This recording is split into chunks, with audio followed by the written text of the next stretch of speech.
This is Alex, and this is The Drop.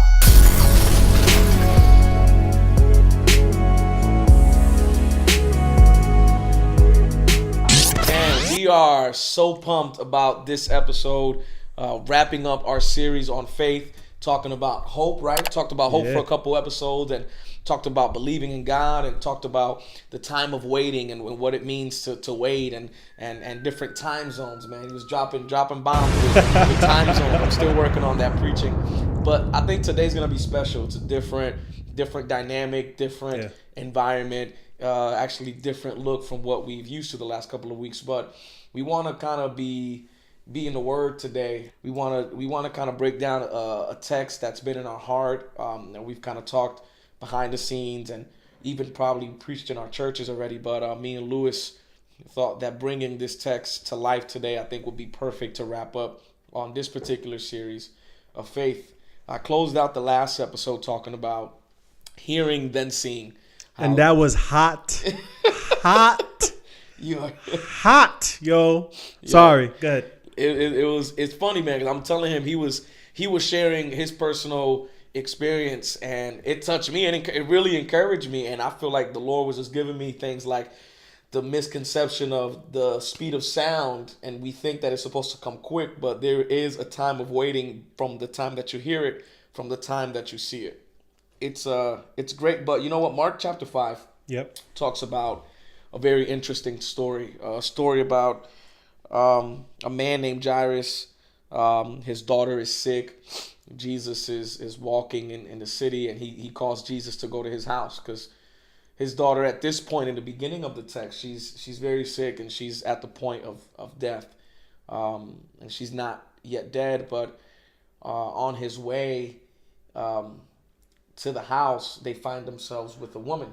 Very classic story that we hear a lot as well, and we probably won't dig too much on this part of the text today, but this woman had a blood flow for 12 years, and in that blood flow, she was looking for healing. She has given up all her money, possibly all of her hope. We probably could have talked about that. I was purposely trying not to mention that story, but she touches the hem of the garment of Jesus, and he stops in his tracks. But before jumping into that, actually, why don't you set up the scene exactly? All right. What happened and how this woman comes to the picture and how her interruption and her what we could consider an interruption, how it affected Jairus, right? So here is Jesus. Yes. Right? He arrives, and there's this man by the name of Jairus, right?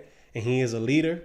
He has a high title, a high position, and he approaches Jesus and he's like, "Yo, you need to come to my house because my daughter is dying," right? So he says that to him, and then they agree. Jesus is like, "All right, let's go to your house." Jesus starts following him to the house, and then this woman that you was talking about all of a sudden appears in the middle of the story. Woman comes, and you were saying what? She comes from the crowd, and she. The Bible says that she actually breaks through the crowd. Breaks through the multitude. All right. And it's interesting because this is one of the miracles that when we look at the miracles of Jesus Christ are miracles of people yelling, like I mentioned in one of the episodes, "Son of David, have mercy on me." He's calling for attention. Right. Many of the miracles is people calling for attention. Is either Jesus going to a person or a beggar or friends breaking a roof and making a loud interruption. This is my friend. He's paralyzed. Do something right now. Right. This is a lot of chaos. A man cutting himself, yelling. He's naked. It's crazy. He's possessed. And Jesus crosses a river to see him because he's making too much noise. There's a storm happening, and people are, "Jesus, wake up! There's a storm."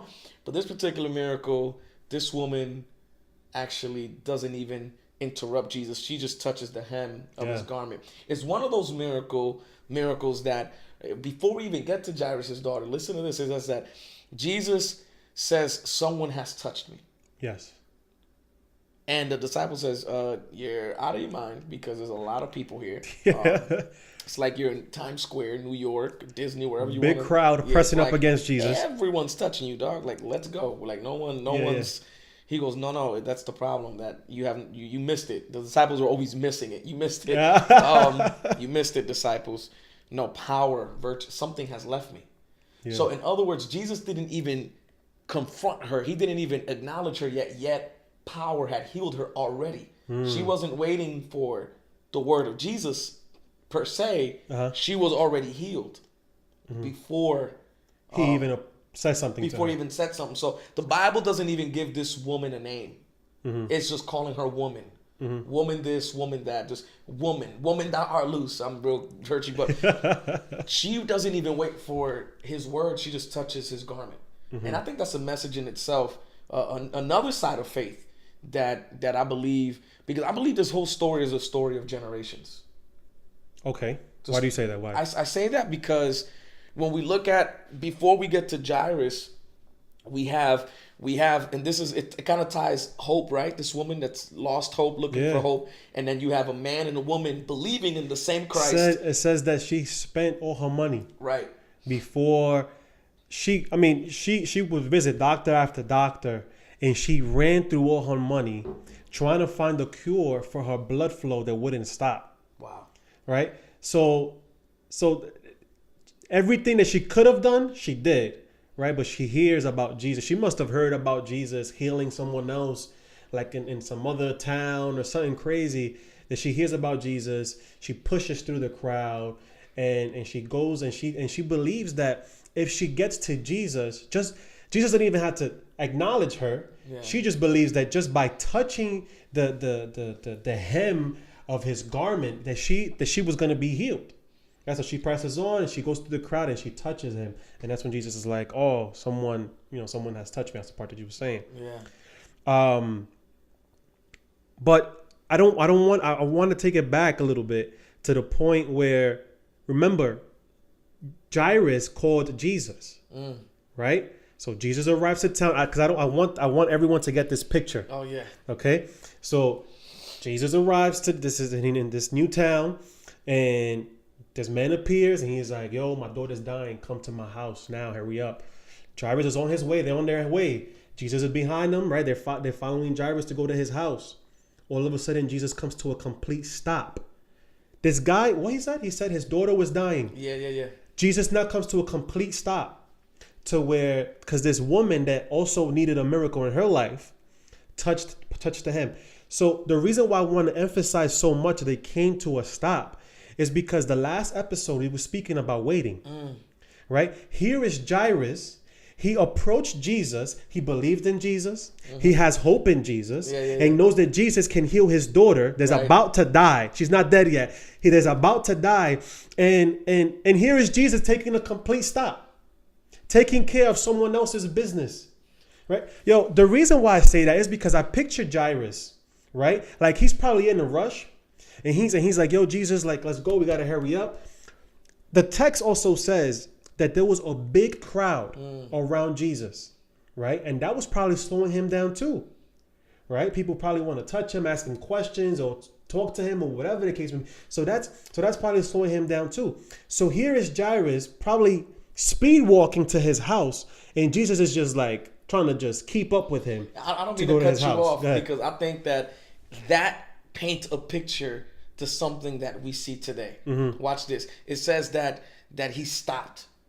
What is the name of the place that when you go to the hospital and you have to go to this particular place before you can get answers, results, or before you can even be seen by the doctor? What is the name of that place? The waiting room? I think he put Jairus in the waiting room. That was like the first ever waiting room. He said, you want an answer for your daughter? I'm going to put you in the waiting room. Go ahead. That's it. So Jairus is in the waiting room. Putting it that way. Yeah. Because Jesus is taking care of this other female, of this other person that also woman. There's just no names. She's just a woman that needs a miracle, or she got a healing, right? So he stops. Jesus is aware that Jairus needs a miracle too. He has to be aware, like he knows. Yeah. Like he was just on his way, right? And I just want to make this a little bit more relatable. How many times don't we feel, right? Jesus, I believe in you. Jesus, I have hope in you. right? And I think you can provide for my miracle. And I think you can take me out, but we are in that waiting stage, in the waiting room, as we said in the last episode. So here is Jairus, and I imagine him just like, man, like wasn't Jesus gonna come to my house? You know, to make it more relatable, how many times have we seen other people receive their miracle and we still haven't received our miracle? Yeah. Right? How many people have received jobs and promotions and have gotten what they've been asking for, and you feel like you've been praying for an eternity, and you feel like you've been believing in God forever, and you still haven't received what you've been praying for, what you've been asking for. You still haven't gotten your answer. You still haven't gotten your solution. Are you with me? You still haven't gotten that thing that you were searching for so hard in Christ. And all of a sudden you go through Instagram, you go through Facebook, and you see everyone else is like living life. Everyone else has money. Everyone else has a beautiful house. Everyone else is living it up and having a great time. And you're like, what am I doing? Like, what are these people are doing that they're getting their miracle first? Everybody has baby gender reveal parties. Yo, what? Come on, sir. Tell me about it. Come on, yo, sir. everyone. I feel like everyone in my circle is almost giving birth, or people that I'm connected to one way or another has given birth. But how come I haven't received my baby yet? Right? How come my wife hasn't conceived yet? Come on. Right? How come we haven't conceived yet? You know what I'm saying? It's just in the waiting room is such a difficult position, such a difficult spot to be on. Right? So here is this woman getting her miracle, and here is Jairus. I imagine Jairus probably rolling his eyes. Like, dude, like, wasn't you going to come to my house? Like, first of all, I called you first. Yeah. Right? You know what I'm saying? I called you first. You know, like, how come come on, like, why did you stop? Come on, let's go. You know? And it's crazy because have you ever been in a position where just when you think things couldn't get any worse, they get worse? These people come to Jairus, his servants come to Jairus. Jairus is there watching the whole thing. Jesus is having his conversation with the woman, right? That has been healed. And these people, Jairus' servants that come from his house, and they're like, hey man, your daughter died. She was dying before, but now she's dead for real. Why bother him anymore? Don't bother him anymore, man. Forget it. It's as if almost telling you, it's as if your situation was almost telling you, stop believing. Why even have hope? Don't have hope anymore. Stop believing. There's no need to hold on to that word. He said he was going to your house. Man, forget about that. Why believe? Why have hope? Come on, man. Don't leave the waiting room. Don't even wait anymore. Yeah. Your daughter is dead. There's nothing else to do. It's crazy. Just when you think things couldn't get worse, they got worse. And if we even continue to paint this picture, you're in a waiting room, right? Yeah. And now, you said it so good, man. It's tough to be in a waiting room, and they come out the room yelling, "She's healed! She's healed!" Yeah. So in the same waiting room where people receive news, good news, it's the baby boy. She's healed. She woke up the coma. They come to Jairus. The other doctor says she's dead. The one side of the room is celebrating while the other side is mourning. So in the waiting room, all these things are happening. And I think it's so important for us to realize this, because even Jairus, I can imagine, like, you know, this is why it's a story of generations for me. Okay. Because even before we get deeper into Jairus' daughter, before Jesus was teaching Jairus a lesson, listen, or even us a lesson, before he can raise a daughter, he waited for her to die. He didn't even want to heal her. So I'm going to raise her from the dead. So he waited for her to die. Maybe like Lazarus, just like he waited for him. But she was dead. Jesus didn't pay no mind to her until after she was dead. Oh, she's sick? Okay, I've done enough of that. Let's wait for her to die. That's another story. Before he can raise this little girl, he first had to heal a woman. Story of generations. Before he can raise us up, there is still a previous generation that may need healing, or that Jesus is dealing with, so he can connect both. Because now it's Jairus saying, my 12-year-old little daughter needs you, Jesus. And Jesus said, hold on, this woman has been waiting 12 years. She's waited long enough. Yeah. Your daughter can wait a little longer. That's tough to hear. It is because you know how bad you want it. Right. You know how hard, how much it hurts. Yeah. You know what I'm saying? You know how difficult it is that my mom used to say is a saying in Spanish. I'll try to translate it in English, but it's like no one knows what's in the pot but the cook. Come on. You know what I'm saying? So you know how bad your situation is. on. No, everyone else can tell you can wait a little longer. Yeah. Everyone else can tell you, oh, hold on, you keep cooking or whatever the case may be. But you know what's in the pot. You know what you've been cooking for a while, and you don't want to cook that up. You know what I'm saying? Yeah. You don't want to go through that situation. You know, it's easy for everyone else to say, hold on, and just wait. Yeah.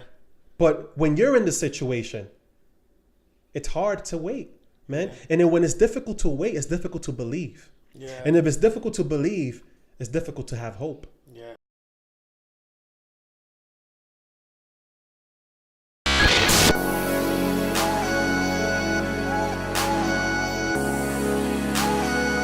This is the drop.